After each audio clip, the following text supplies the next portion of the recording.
अस्सलाम वालेकुम रहमतुल्लाहि व बरकातुहू। मोहम्मद आकिब भाई हैं लाहौर से।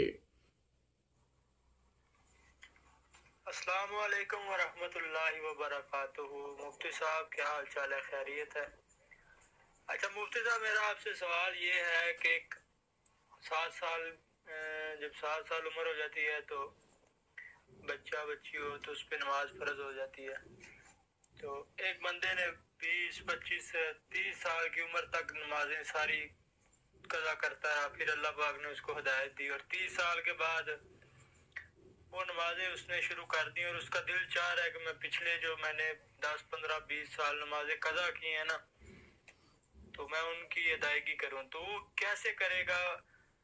उसका कफारा अदा करेगा या वो जो फ़र्ज है वो अदा करेगा?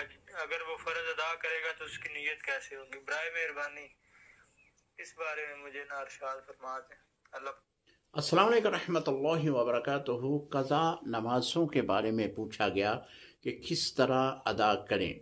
जी, क़ज़ा नमाज़ें अदा करने का तरीका ये है कि आप पहले देखेंगे कि आपकी कितनी नमाज़ें क़ज़ा हुई हैं। 1 साल की हैं, 2 साल की हैं, 6 माह की हैं। उस हिसाब से हर नमाज के साथ एक नमाज क़ज़ा अदा करें, या 2 क़ज़ा नमाज़ें भी पढ़ सकते हैं, 3 भी पढ़ सकते हैं। इस तरह आप हिसाब लगा लें कि मैं कितने अरसे तक क़ज़ा नमाज़ें अदा करूँगा तो मेरी जो पीछे क़ज़ा नमाज़ें हुई हैं वो अदा हो जाएंगी। उस हिसाब से आप अपने नमाज जो अदा करें उसके साथ क़ज़ा नमाज भी पढ़ लें। बाकी नमाज का फ़िदिया जो है वो एक तंदुरुस्त आदमी के लिए तो फ़िदिया नहीं बनता, वो क़ज़ा ही अदा करेगा तो उसकी अदा होगी। लिहाजा फ़िदिया उस शख्स का है कि जो लागर है, बीमार है और बीमारी भी उसे दायमी है।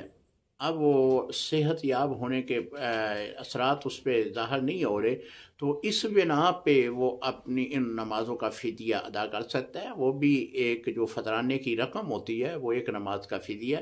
इस तरह वो फ़िदिया अपनी नमाज़ों का अदा कर सकता है।